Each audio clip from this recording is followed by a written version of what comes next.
This is my ranking of all the Apex Legends in Season 21. So first we got Gibraltar. I feel like Gibraltar's a pretty good legend. I mean, but other than the dome, his ultimate's really useful. You can get people out of buildings. It's honestly better than Bangalore's ultimate because it's like instant. So yeah, B tier. Vantage. Vantage I would put maybe in B tier as well. I mean, her ultimate is very good, very easy to hit, and does a lot of damage. And her tactical is really good for mobility. I mean, I think she's a decent legend. I don't know. For Seer, I think I would put him in C tier. Seer's tactical is pretty good because being able to see like how much health a person has really helps. And his ultimate's kind of weak though. Maybe, I'm sorry, I'm gonna have to move him down to D tier. Yeah, my bad. Valkyrie, C or D? Her ultimate is actually really good. Like not being able to, if you don't have an evac tower, having a Valk is amazing. But the reason why she's in D tier is because of everything else. Like her flying is not helpful. Revenant, he's not on top anymore. I would say C tier. Yeah, like his tactical, which is like the jump, I really don't think that's that useful, especially because you have to like, you're gonna be holding in like that weird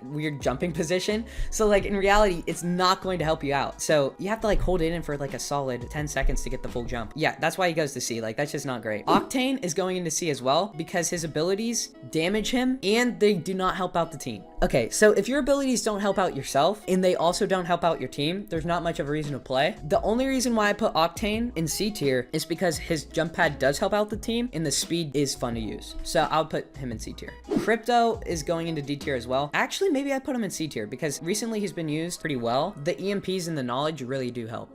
Pathfinder, I'm going to put him in C tier as well. Dang, there's a lot of C tier legends. Pathfinder's hitbox is huge. That combined with like the fact that his grapple takes forever to recharge, he does not deserve anything higher than a C. Bloodhound is the first legend that's actually gonna hit an A. Bloodhound does not deserve S in my opinion because they just don't have any movement other than their ultimate, which is like, you know, Bloodhound's ultimate really does kind of mess up some things, but it does help if you're trying to be aggressive, which that's what it's meant for. But the scans and stuff, yeah, pretty good. So I'm gonna put that in A tier. Mad Maggie, I'm also gonna put in A tier because her ultimate is really good. It really gets people out in the open and they can't really see anything. So that's actually a really solid ultimate in my opinion, but her shotguns and stuff do help. Caustic, I'm going to put above Mad Maggie in A. His gas is really fun to use. He's a harder legend to use because like I always waste his traps and stuff, especially his ultimate. But other than that, if you can use him well, he's a good legend, so I put him in A tier. I suck at using him personally. B tier, I'm going to put Newcastle in. His wall just got buffed with like, it can kill arc stars and stuff. Like that's a really cool addition to Newcastle. I'm gonna put him in B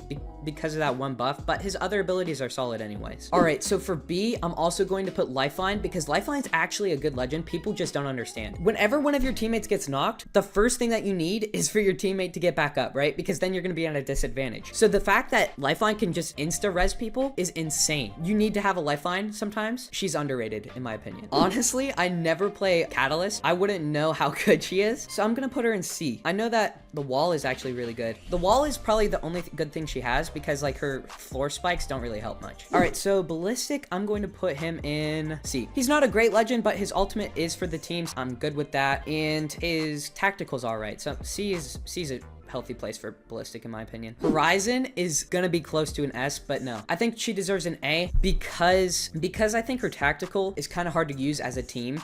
You have to be very coordinated in order to use her tactical as a team. So what's keeping her from an S is her tactical and her hitbox in my opinion, because she's really freaking tall. Yeah, she's probably like 6'2", so that's why I'm putting her in A. Okay, Alter, I'm also gonna put in A. Being able to go through walls is crazy. Like just being able to do that, especially if like if you're playing ranked and you need to get into a building and you're like about to fight someone, being able to just go through the wall is crazy. So honestly, Alter is a good pick.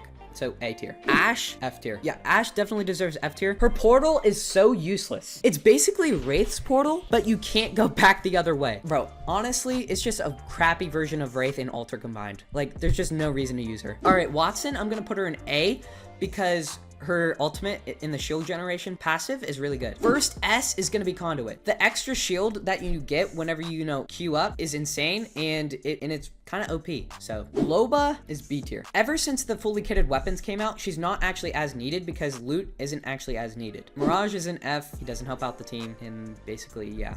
Wraith, there's actually nothing really special about Wraith anymore. Her phases are okay. It takes 7 years to phase. I like to play Wraith a lot, and I still don't think she's good. I still play Wraith anyways, just because I like her heirloom, and I don't know, I think she's kind of cool. But other than that, all right, so for Fuse, I'm gonna put him in B, because his knuckle clusters can like reposition enemies, and I think that's really useful. Not to mention his grenades in ultimate, which, you know, are just like a bonus, because I honestly think that the knuckle clusters are insane. So I'm putting him in B. Another S is gonna be Bangalore, because Bangalore's smoke disables aim assist. No, I'm just kidding. I don't think aim assist is that crazy, okay? No, but the aim assist thing definitely does help. Just being to a point where like people can't see you is insane. Just because of her smoke, that's why she's in S. Like, smoke is so useful. Rampart, I'm gonna put in C. Her walls are all right. Other than that, like, she's just pretty mid. Like, her walls are mid. Sheila's insane though, so I don't know. I'm putting her in C. I think that's a good spot for her. Thank you so much for watching this video. Just know that I still appreciate you no matter what legend you main, because it's supporting the Apex community. And please subscribe.